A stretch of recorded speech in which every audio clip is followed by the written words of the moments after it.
Welcome to The Catch Up, a podcast from the Daily Catch where we take you inside the news. My name is Walter Mullen, and I'm the publisher of the Daily Catch. And I'm Emily Sachar, the editor of the Daily Catch. In this program, we discuss stories that have appeared in the paper. We give you insights into how we put the stories together, offer additional observations, and discuss where the stories may be heading as we move forward. And as a reminder to listeners, if you like our show, please be sure to subscribe or follow on your favorite platform so you'll be notified every time we drop a new episode. So, Walter, we have a really incredible special guest, a little bit unexpected.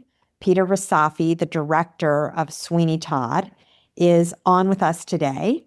And we've talked to Peter in the past. Peter has been a director at the center for several years. He directed Twelfth Night, he directed Romeo and Juliet, and he directed earlier this year, Peter, correct me if that's wrong, Cabaret. So welcome to the show. Thank you so much. Thank you for asking me back. It's lovely to be here. Awesome. So, Peter, let's just start. You've done Shakespeare, as I just said, you've done Cabaret. Why did you want to do Sweeney Todd, or was it not even your choice? Well, I was approached by Diana DeGrande, who is a producer, sort of artistic director of Up in One Productions, who's the producing organization that is putting on Sweeney Todd. And she and I talked about a variety of plays that we could do. At first, we were focusing on non-musical plays, but finally, she just called me one night and said, "How would you feel about doing Sweeney Todd?" And so my eyes lit up because it's always been one of my favorites. But I also realized that it was a very big production and sort of needed some thought going into it before I said yes. But I just said yes because I really wanted to do it. Awesome. I'm more attracted to plays that have strong dramatic stories. A lot of musicals are great, but they're kind of fluffy stories. But this one especially is something that's always fascinated me because I saw it for the first time in the original production in 1979. And there's something about Sweeney Todd that is just so compelling. So the basic thing that attracts me to this story is it is a very dark story because it's a story that's about revenge. Sweeney says in the very beginning that he serves a dark and a hungry God. And that God is the God of revenge. He's a man wronged who has come back to London, back to his home, to try and pick up the remnants of his life. But he gets there and he realizes that it's all gone. And that prompts him to sort of make a vow that he is going to get vengeance on the people who destroyed his life. That's a very dark place to start a musical. But it's done so skillfully. The writers and Stephen Sondheim, the composer and lyricist, have created this world that is equal parts ironic and humorous, as well as this dark story. And the challenge for a director is to make sure that the darkness and the despair that Sweeney is feeling doesn't overwhelm the production, that you can bring out the more comedic moments. And luckily in Sweeney Todd, Sweeney's partner is this woman, Mrs. Lovett, who is diabolically funny. And the balance between the two of them creates a sort of a perfect bubble of musical theater completion because they're two sides of the same coin, but they approach the story from completely different ways. So you have the comedy coming from this crazy sort of driven survivor, Mrs. Lovett, who's trying to keep her business afloat. And you have the dark side coming from Sweeney, who's his only motive is to seek revenge. And so I think it's just really interesting. The other challenge in this is to actually not let them become stereotypes, to actually fill out their humanity, because every one of us, even those of us who have a dark bent, or those of us who are driven by one thing, there's a human being under those feelings. There's a human being. And that's what I think attracts me to theater. I try and find the humanity beneath the story. And if nothing else, Sweeney Todd is a completely human story. So Yes. I think that's it. I probably went on a little too long about it, but No, that's so interesting. So I have to admit, until I came to watch a rehearsal, I had never seen Sweeney Todd. I didn't see the 1979 production. I didn't live in New York at that time. When you talk about it being comedic, is it like laugh out loud comedic, or is it some other kind of subtle comedy that's going on? I think it's laugh out loud funny, because this partnership is Sweeney saying the most outrageously dark things, and then Mrs. Lovett taking complete left turns and just turning it completely around into a comedic moment. So it is a funny show. Mrs. Lovett keeps the comedy driving throughout the whole piece just by her very existence, which is kind of a ridiculous survivorship that she is committed to. From the second she comes on stage, you know everything you need to know about the woman. And you realize that there's also an incredible sense of humor in her. Yeah. And she's not a woman who thinks deeply, but she makes decisions very, very calmly, very rashly, and very quickly. And the decisions that she makes and her justifications for them are very funny. Okay, fantastic. So we've talked before, Peter, you and I, about casting in the Hudson Valley, and we're not casting in Broadway, for these complex roles. Talk to us a little bit about the challenge of casting this show, specifically the two main characters, but any other part of it that you think our listeners would find interesting. How did you go about it? And what should our listeners who may come to the performance know about Sweeney and Mrs. Lovett? Well, I approach this as I approach most of the shows that I've done during the years I've been doing them, and certainly since I've been here. I just do a lot of sort of research on the people who are in other shows here, because that's going to be the basis of the talent pool. So you see somebody in a show and you think, oh, maybe they would be a candidate for this role. Or I happen to see the actress Emily Woolever, who's playing Mrs. Lovett brilliantly. I saw her in a production earlier this year, and I had not seen her in anything before.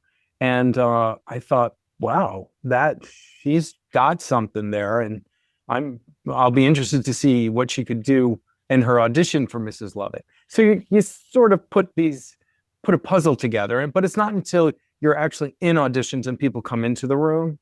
This was wild, because we had everybody from the local community who wanted to be in it, and that was a lot of the regulars at the center.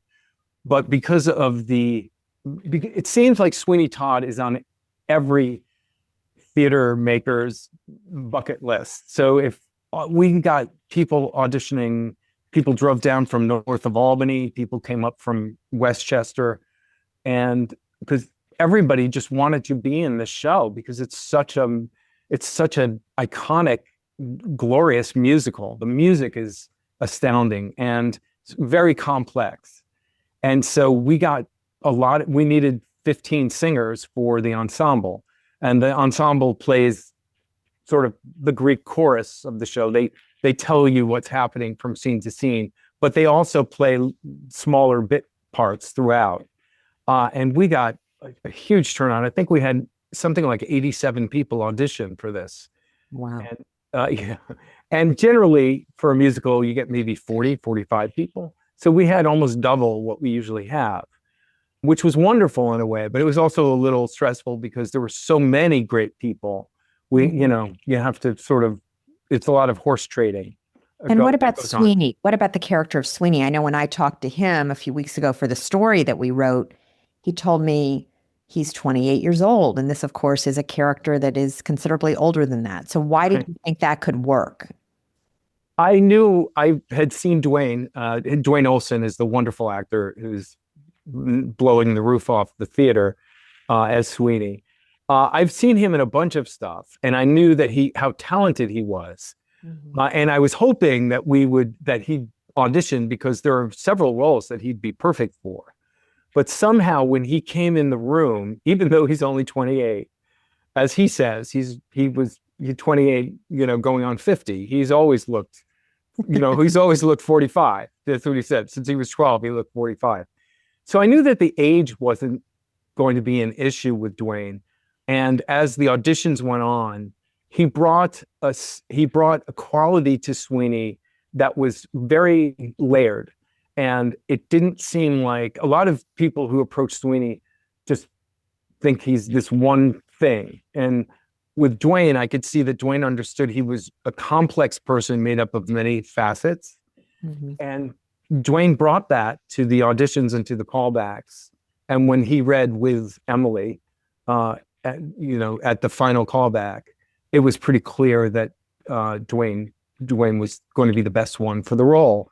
And on top of it, Dwayne has an incredible voice, and you really need an incredible voice to play Sweeney. The vocal demands are insane. So I'm glad you're mentioning vocal demands. Self is very complex. I wonder if you could talk a little bit about why it's even possible, or how it's possible for a community theater like the Center to put this on, and what you've had to do to make it happen. Well, I think you have to be a little crazy to be in theater, but you have to be a lot crazy to think that you can wrangle Sweeney Todd. And so you just sort of go in, and it's partly planning, and it's partly just taking it moment by moment and trying to make sure you're covering all the bases. So with Sweeney in particular, most musicals have, all told, have about somewhere between 55 and 65 minutes of music. Most musicals fall right into that category. Okay. Sweeney Todd has 1 hour and 37 minutes of music. And so the music is not, it's not the chorus comes on and they all sing the same thing, and at the end of the song they break into harmony. No, it is just incredibly complex, with crazy dissonant harmonies that go throughout every group number. And so that's one reason why it's insane to do something like this. The other two areas are, technically it's just a very difficult show to do, because without giving away too much, Sweeney Todd is the demon barber of Fleet Street, and there's a reason that there's blood on his razor in all the posters. And so you have to figure out how to fulfill the demands of the storyline, which includes perhaps getting rid of bodies on stage. And so it becomes a sort of a jigsaw puzzle of how everything can fit together. The main technical challenge is that there needs to be a structure on stage that includes the pie shop on the floor level of this establishment and the barbershop above it. And just that alone for a community theater is really a difficult thing to try and wrangle. So you have all the music, you have all the technical responsibilities, and then you have the complexity of the story, because it just can't be one flavored. The thing I love about theater is bringing out the nuances in the scenes and making sure that, in addition to these people being musical stereotypes, they're also real people. And so when you have so much to accomplish over a set period of time, and we had to, because it demanded it, we spent pretty much the first 3 weeks just concentrating on music. So that meant that I only had about 5 weeks to actually stage the show and work on the scenes in between the songs. And so it's just big, and every aspect of it is more complex than a normal show. So let's break that down a little bit. Let's bite into that, if you'll excuse me. Okay, sure. So we've got a bake shop on the ground level. Right. And it sounds like what you're describing is we have stairs going up to the barbershop. Yeah. Well, that alone makes me feel terrified. Like actors in a community theater climbing a staircase in the middle of the show, right? Right. Many times during the middle of the show. Many times. Okay. And we build safety into it. We have to make sure it's safe. And there's something, it's odd because most actors, not at the center particularly, but most stages have a lip and then the audience is a level below. And people don't fall off the front of the stage when they're in shows. They sort of know that. But it's somehow different when they're on top of a 6-foot platform in the middle of a stage. All of a sudden, you don't have that same spatial awareness. And so one of the last things we did is we added what looked like a sort of like a iron brass railing along the bottom of the stage, which added to it looks like a barbershop, like something that might be in a barbershop, but it also gave the actors a sense of security that they were not going to inadvertently walk off the top of the cube. We call it the cube. Actually, we call it Big Bertha because it's such a mammoth set piece.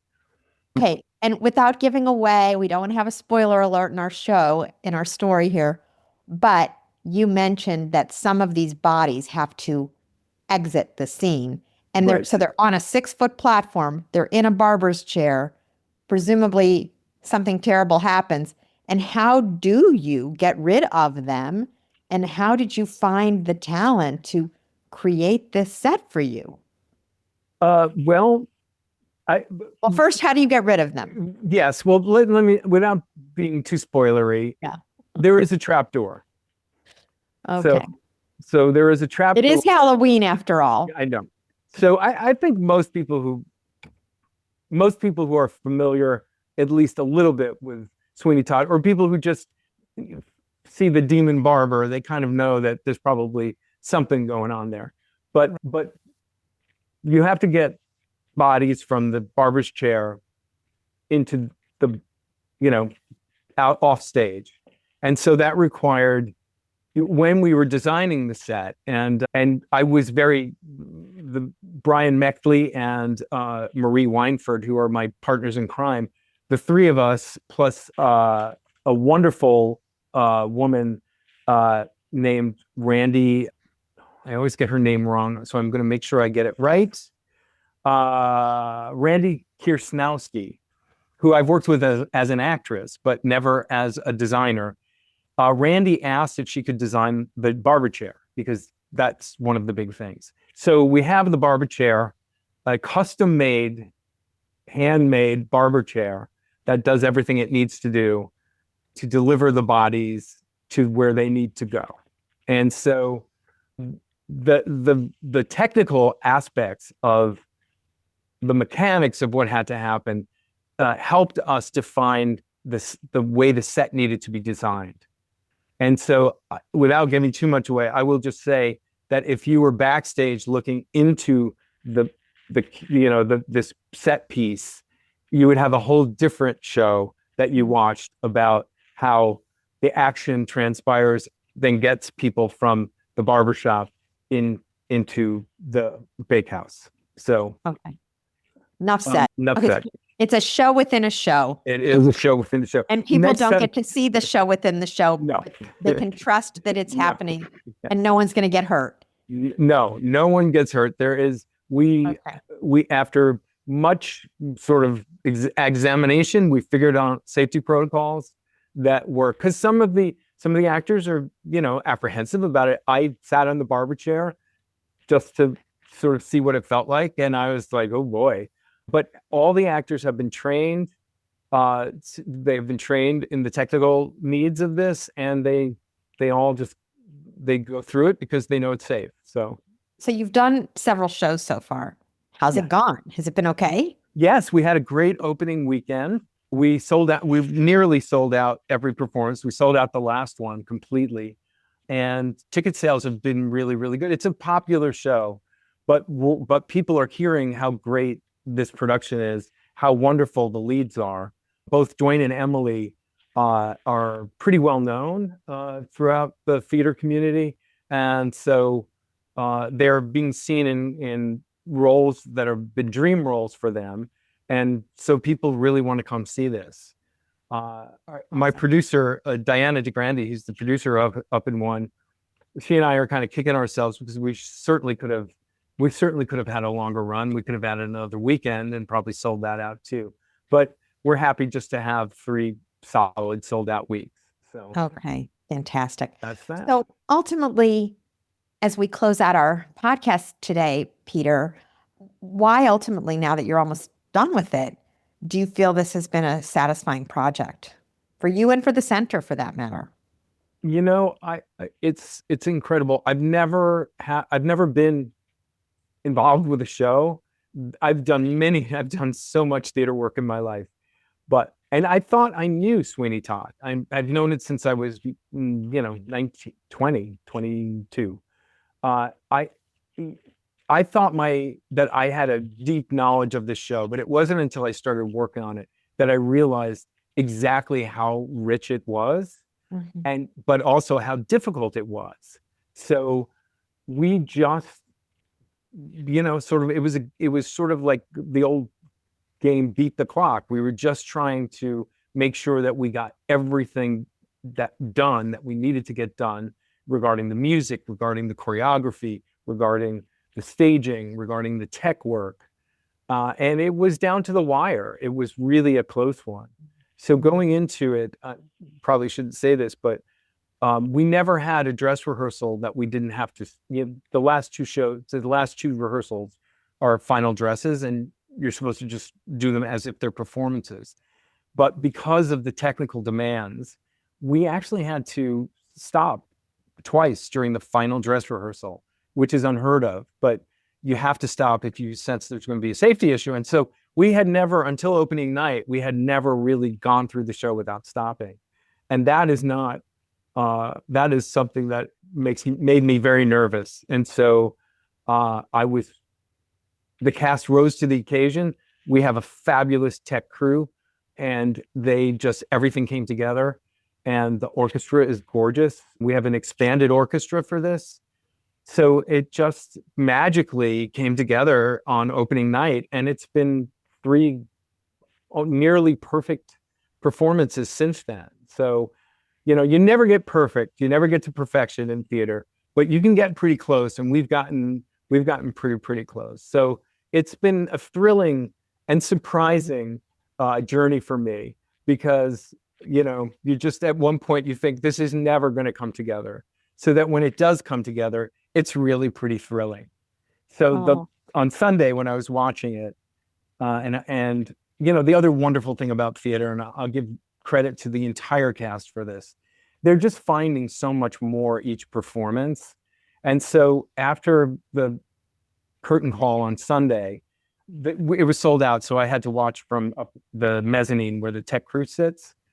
On my way down the stairs, I just was overcome with emotion of how incredible this ensemble has been, this company, because they just have pulled together, and they're just exploring this piece in a way that is thrilling. It's thrilling for me, and I've seen every rehearsal of it, but to see it in performance is just an incredible experience, even for me. So it must be so satisfying. It is very much. It's always satisfying to have you on, Peter, and thank you. To know you and to see your achievements. Emily, we've walked a long way together, you and I. We have. As the Daily Catch has risen and moved, so has Peter Risafi as director at the center. So thanks again for coming on the show today. Thank you so much. I just want to make sure that people know that the center is an umbrella organization for other production companies, and this particular production is an Up in One production. And our producer is Diana DeGrande, and she did a fabulous job producing this. So please come. If you want to see the show, get a ticket now, because it's probably going to sell out. Awesome. All right. Thank you. Thank you. Thank you, Emily. Pleasure to be here again. That was really interesting to hear, Emily. So tell listeners, if they want to go see this production, how do they do it? So they can go on to the Center for Performing Arts website, and there is an easy opportunity to buy tickets. Terrific. So in closing the show, we're going to ask our question of each other, Emily. And today I'm going to ask you about something that's been emerging on the Daily Catch over the past 2 or 3 months, We're doing more and more video storytelling. We have video accompany, which now accompanies many of our news stories.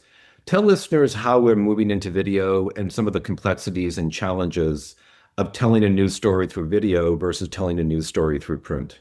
Yes. So we are doing a few things with video, and this was born out of our internship program actually last summer of 2024, and continued in 2025. We have had interns from Marist College who are available to do some video storytelling for us. And we're doing a variety of things. So one thing we're doing is just presenting some stories only in a video format. So an example of that is this past week, we had the launch of Light the Village Pink, which is a program that is organized by Northern Dutchess Hospital in commemoration of Breast Cancer Awareness Month. And for that event, we decided to send a video storyteller, in other words, a video reporter, to the Dutchess County Fairgrounds to get some sights and sounds on video. And we might have also told that story with a conventional print message, but we didn't really need to. We decided this was the most compelling way to tell the story. So going forward, some stories are only going to get a video treatment. Sometimes we are also going to use video to supplement or to augment traditional narrative print storytelling. And an example of that happened a few months ago when we told the story of the Pear Whisperer, a farmer, an expert technology pear developer at Miglarelli Farm, who was able to explain what he does to try to keep the pears on the vine. They've been under tremendous stress from a virus or a type of disease called pearcilla. And we told his story both in a conventional way, the way people are used to referring to the daily catch, and we also had him talking about it. You know, they say, Walter, tell me if you agree with this, a picture is worth 1,000 words. But I think a video may be worth even the multiplication of that. Maybe it's 1,000 times 1,000, right?